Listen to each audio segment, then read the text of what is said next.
लालची आदमी की कहानी। एक बार एक छोटे से शहर में एक लालची आदमी रहता था। वह बहुत ही धनी था, लेकिन इसके बावजूद भी उसकी लालच की कोई अंत नहीं था। उसे सोना और कीमती वस्तुएं काफ़ी प्रिय थी, लेकिन एक बात ज़रूर थी कि वह अपनी बेटी को किसी भी चीज़ से ज़्यादा प्यार करता था।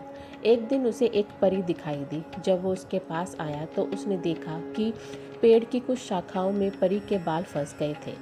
उसने उसकी मदद की और परी उन शाखाओं से आज़ाद हो गई। लेकिन जैसे जैसे उसका लालच हावी हुआ, उसने महसूस किया कि उसके इस मदद के बदले में एक इच्छा मांगकर उसकी मदद करके वो आसानी से अमीर बन सकता है। ये सुनकर परी ने उसे एक इच्छा की पूर्ति करने का मौका भी दिया। ऐसे में उस लालची आदमी ने कहा कि जो कुछ भी मैं छूऊं वह सब सोने हो जाए।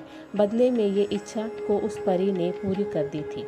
जब उसकी इच्छा पूर्ण हो गई तब वो लालची आदमी अपनी पत्नी और बेटी को अपनी इच्छा के बारे में बताने के लिए घर भागा। उसने हर समय पत्थरों और कंकड़ को छूते और उन्हें सोने में परिवर्तित होते देखा, जिसे देखकर वो बहुत ही खुश भी हुआ।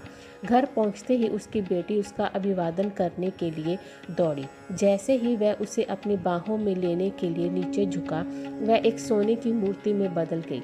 ये पूरी घटना अपने सामने देखते ही उसे अपनी गलती का एहसास हुआ। वो काफ़ी ज़ोर से रोने लगा और अपनी बेटी को वापस लाने की कोशिश करने लगा। उसने परी को खोजने की काफ़ी कोशिश की, लेकिन वो उसे कहीं भी नहीं मिली। उसने अपनी मूर्खता का एहसास हुआ, लेकिन अब तक काफ़ी देर हो गई थी। सीख इस कहानी से हमें ये सीख मिलती है कि लालच हमेशा पतन की ओर ले जाता है।